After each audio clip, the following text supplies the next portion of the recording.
I've not combed my hair yet today. Oh, wait a minute. Okay, you're giving me the timeline though, Mom. Give me the timeline. So you got sick in January. You think you have the flu. Ooh. January, I thought I had the flu. February, we thought it was still the flu, but it was hanging on too long. We couldn't find what was wrong. He thought it was Lyme's disease. I have to be kind of presentable. But I tested negative for that stuff. I can only comb my hair with one hand. Well, my mom has this. She has rheumatoid arthritis. I've got a bug in it somewhere. And he went, okay, back up.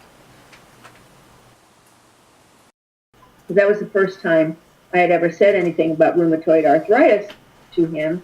And, he may have said, you didn't say that before. And I said, you'd never asked the question. My mom got sick when I was 6. She was diagnosed when I was 7. When she went away to the hospital, I found a copy of this picture, her high school senior portrait, and I pasted it into my journal.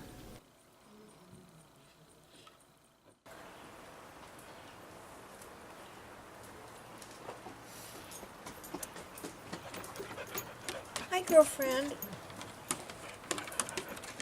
Okay, I've about had enough, Molly. What? Bugs. Oh, I killed it. Yay. Just wait for the breeze to come back. When you realized your mother had it and you had it, and then both of your sisters got autoimmune diseases. Mm-hmm. Did you ever start putting that kind of together? Like, oh, the whole family suffers from autoimmune issues, and... I don't think I ever used autoimmune then, because I'd never really heard that. That's more of I think it's more of a recent term, I think. Mm-hmm. My mom's 2 younger sisters, Julie and Lisa, both have autoimmune diseases. Julie has lupus and Crest syndrome. Lisa has psoriatic arthritis and Graves' disease. Researchers are just starting to study this phenomenon, when the autoimmune disease of one primary relative, parent, sibling, seems to influence another's. This was 1986, Mom, January 1986, June 1986. At what point did you realize you were really ill and it was going to affect you for a long time? I don't want to do this. You're halfway there. Yeah, Mama, you can do it. Then I have to come down. When I came home from the hospital, because your dad said, well, I've talked to the doctors, and I asked him, do we have to move? When we got home, I said, I don't know if I'm going to be able to do this. He said, okay, we'll get you wheels. Don't worry. Take that. It's like, Now, which chair do you want to sit in? I want to sit in that one. Over there? Well, I got these kids. Mm-hmm. I got these kids. What am I going to do with these kids? And he said, well, they'll get along. We'll do okay. He was much more positive than I was. And I don't know whether he was just putting on a good front. I know he had been thinking about it, especially when I went off to the doctors and then I didn't come home.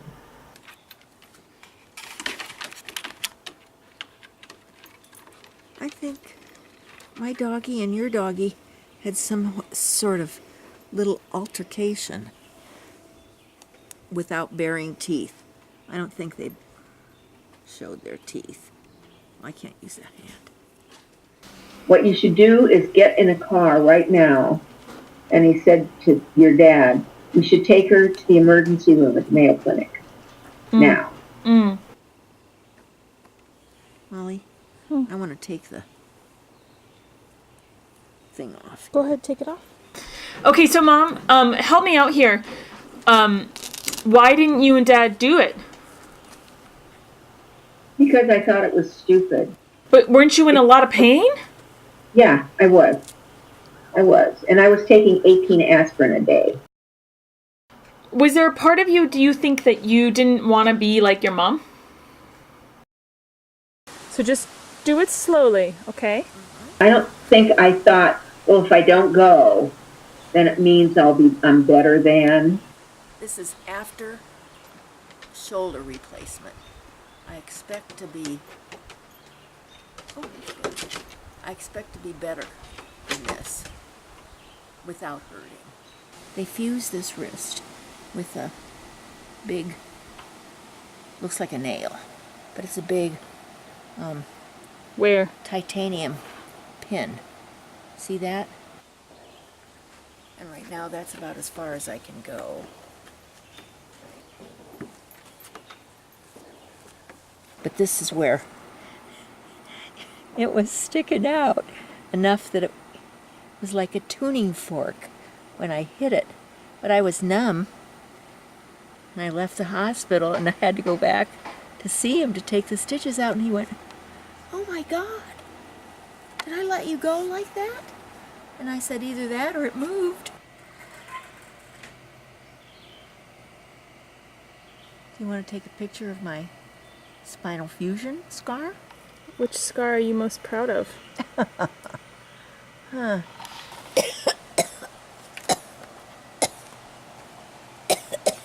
Ouch.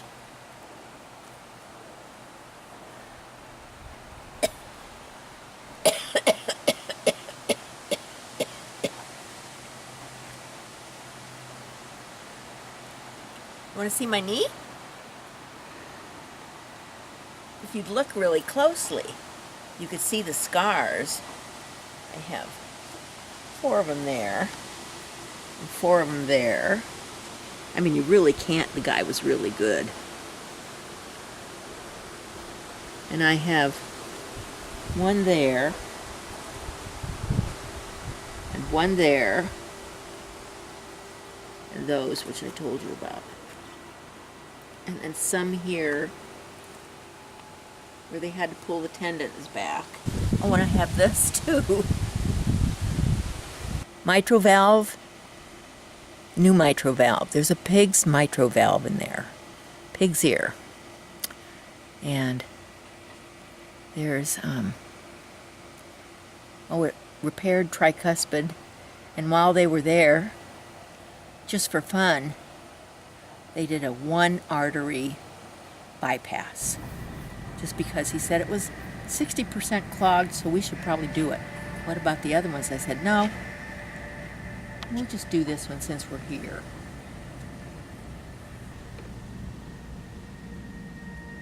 I think what I mean by the mom question was there a part of you that, not that you thought you were better than your mom, but just didn't identify with her, like just really felt very separate from her, and therefore her life was not your own, or something like this? Yeah, I think I felt separate from everybody, really. I was always looking at it from the outside somewhere. That's it. I can't get up any further. Harder.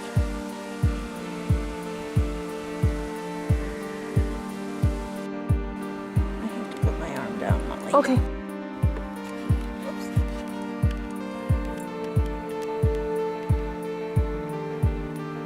But Mom, you've mentioned before that you and your mom had a tense relationship. Yeah, and a tenuous type of thing. Mm-hmm. Tenuous, is that what that means? No. Tenuous means it might break, that it's thin. Okay. Well, then we had a tenuous relationship. Did the diagnosis make you feel closer to your mom?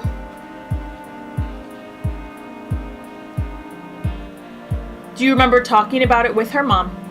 Yeah, but she wanted to know everything that I learned, and I wanted to hear what she had to say about it. It maybe made us closer. I don't really think so, though. Maybe it did.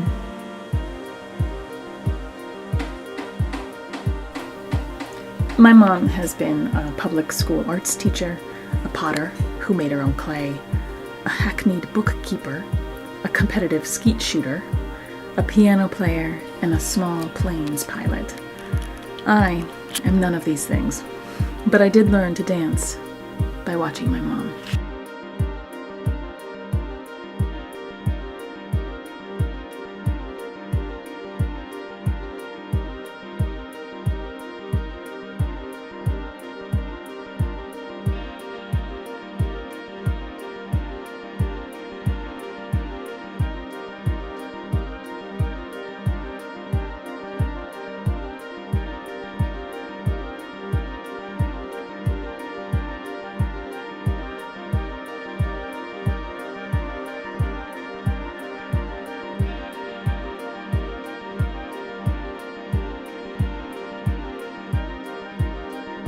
But Mom, do you think that your RA is worse than your mother's, or is about the same, or is just different? How do you compare the two?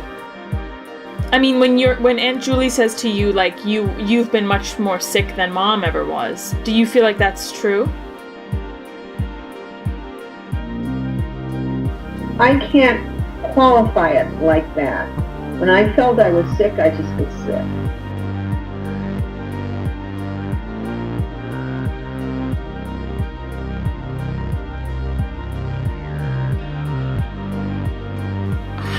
How would you say the disease has changed you?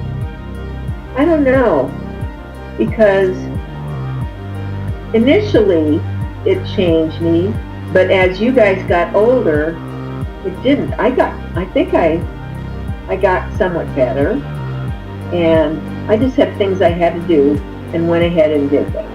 How did it change your relationship with your body? I thought my body betrayed me. I didn't think, why me? I more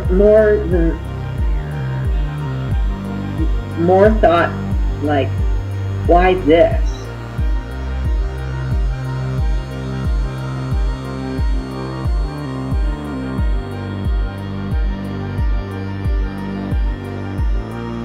Back before our mom got sick, she would sometimes take my brother and me along to her aerobics dance class held at the local armory. And my brother and I would sit along the far back wall and watch our mom bounce, hip shake, and fly around the room, arms wide and holding the whole world.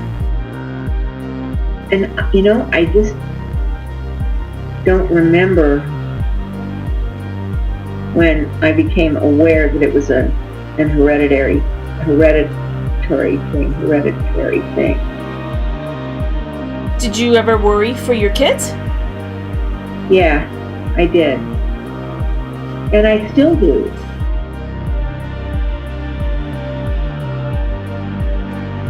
When did you start worrying for your kids?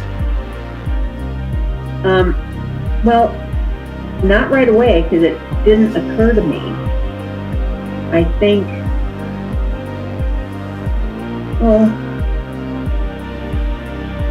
I thought about it, but then just dismissed it, thinking if I don't think about it, it probably won't happen.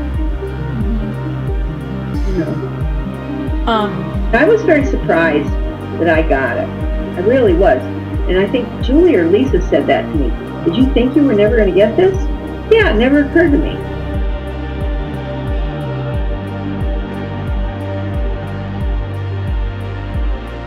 My first question, Thomas, is just about how you and your group decided to conduct this study.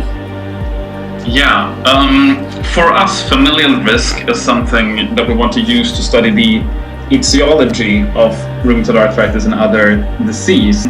We are trying to look at how rheumatoid arthritis is similar or different to other autoimmune disease. Mm-hmm. So we are trying to estimate more of how they aggregate together in families. Does, lupus in a sister says something about the rheumatoid arthritis in her brother, for instance. Yes.